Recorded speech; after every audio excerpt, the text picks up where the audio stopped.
زمونږ ته خلک وایي ویره دا مولین راته د مور او پلار په شانتي ګران دي. زه ورته د مور او پلار هم لچاو دی او زمونږ هم لچاو دی. وایي زما په کور سیلاب راغلی یو مقتدي راله چې 15 شپې مې په کمره کې تېرې کړلې په مسجد کې په کمره کې پروت وم بچي مې در بدر کور مې وران سامان ختم. یو مقتدي رالی چې دا مولوي صاحب خفه دی. ما ته وایي مولوي صاحب ته خو به راته عفوه کوې. ما زه به عفوه کوم خو تاسو به څه کوئ؟ ما ته وایي مولوي صاحب ته خو به موږ ځان سره جنت ته بوځي. ما ورته ویل خو زما پته نه لګي چې جنت ته به ځم که نه ځم.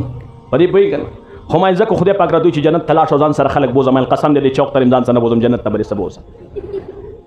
والله که ما جنت ته چوک ته ځان سره نه بوځم جنت ته به دې څه بوځم.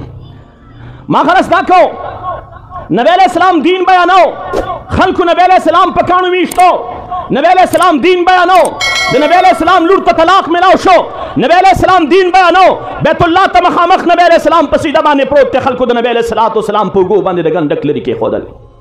نبی علیہ السلام دین بیانو د طائف په وادیو کې په نبی علیہ السلام خلکو کاڼي ورول. نبی علیہ السلام دین بیانو نبی علیہ السلام د بدر په مقام باندې خلکو وجړو.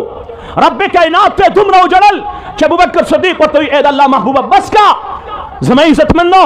نبی علیہ السلام دین بیانو هغه چهره چې په کومه چهره الله قسم خوري هغه چهره باندې خلکو گزار وکړو د احد په میدان کې د نبی علیہ السلام جگر گوشا حضرت سیدہ فاطمه رضی الله عنها زما عزت مندو د خپل ابا جان د چهره انور نه چې کوم دی وینه صفا کوي زما عزت مندو. نبی علیہ السلام دین بیانو کنه بیانو خلکو په کانو ویشتو کوي نیشتو ویشتو کوي نیشتو. نن دا علما دین بیانوي کو بل څه بیانوي تاسو راته وایئ دین بیانوي قوم څه کوي. مونږ ته خلک وایي دې قوم دا یو سوال دی اور ځای کې کوي وي مولا چاله څه کړي دي ما څه کړي دي زما سره چې د کوم بچی نه دی وابسته مدرسې سره نه دی وابسته جومات سره نه دی وابسته د دې سرنوال هغه سره پورې هر پلار ته اجازت دی چې ودرېږي او ما ته وایي مولوي صاحب زما بچی مدرسې سره نه دی وابسته مولا سره نه دی وابسته خو په دې بچي مې اعتماد شته چې زما د جنازې په صف کې ودرېږي او د جنازې مونځ راپسې ووایي. یو پلار پاسه ما ته ووایي چې زما په خپل بچي اعتماد شته او زه ته وایم د اے بی سی والا خپل پلار مړ کو د پلار خلاف عدالت ته لاړې لیکن د جماعت والا راته وښایي چې د هغه خپل پلار باندې ډز کړی دی په خپل پلار یې ګزار کړی دی.